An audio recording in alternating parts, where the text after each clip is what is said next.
ngasi tangkun gi numidang waram da phong ki pause da yawba I pausing la khachara kanda han mada kangla pause da headlines oiduna phongli Siroi festival gi paw loba chatpa pawmising army na athingba pibadagi mamai leraga halakre governor da memorandum pisinkhre hayeng pawmising sintha leptuna mifam pangthokani ngasi dagi hona tha asigi kunmari phawba pangthokadaba manga soba state level Siroi lili festival gi paw loba chatpa media team ama imphal ukhul lambi gi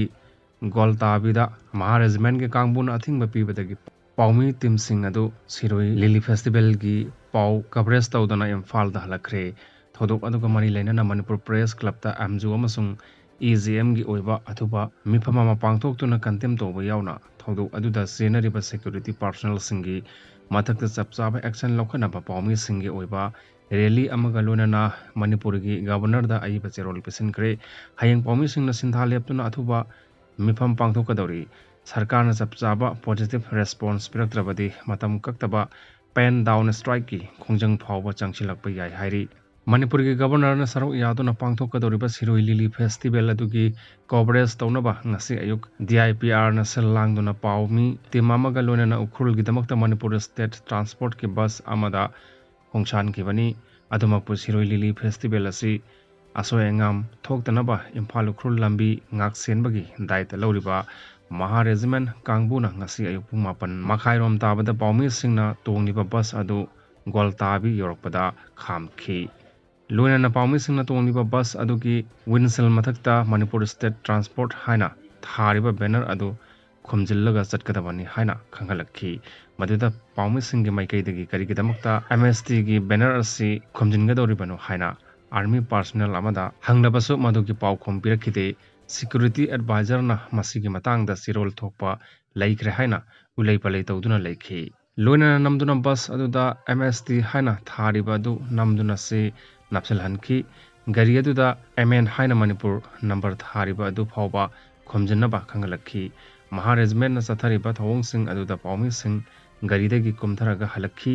adubu bus aduda tongliba government gi official oriba DIPR gi official sing adudi MST thariba banner adu khomjillaga ukhul tamna chatkre army na Siroi lili festival gi pawloba chatpa pawmi singda chathakiba thawong adugi matangda khudaktagi athuba mifam ama MJU amasung EGM na sinduna press club ta pangthokre loinana thodok adu bukantiam toba yauna apunbagi oiba warep amagi makhada thodok adu ta chenariba singgi matakta chapsaba action lokhanaba pawmi singgi oiba rally amaga loinana Manipur gi governor da cherol ama pisenkre governor da pisen ki pa cherol adu da hairibadi pawmi sing aduna gwaltabi Yoroppada Mari Suba Maha Regiment gi kangbu sing aduna bus adugi mamangda thariba Manipur State Transport haina thariba wahi adu khomjinaba khangalakibani thawong asi yamna nungnangningai oiba ama khaktanatana media gi professional la samamnaba amasu thohalle thodok asi freedom of press public safety da yamna release oiba wahang ama ohelle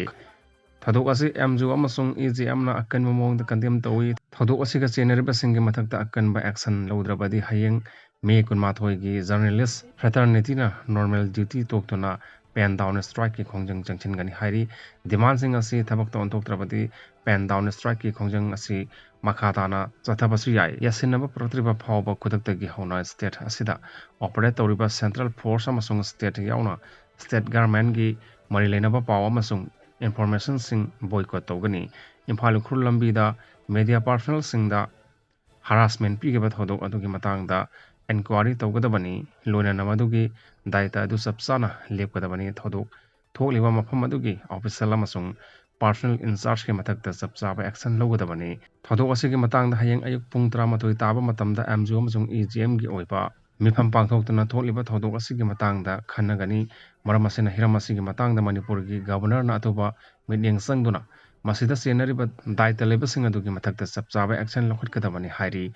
Manipur Governor the memorandum pisalaga tholakpada EGM ke Secretary General Yimnamsa Rupachandran haikibada Siroi lili festival coverage tawnabagi damakta sarkarna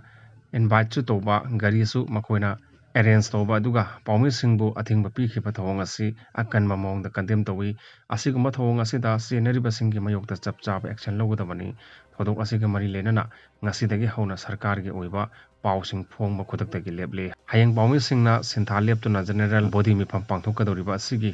ꯃꯥꯡꯑꯣꯏꯅꯅ ꯁꯔꯀꯥꯔꯒꯤ ꯑꯣꯏꯕ ꯀꯔꯤ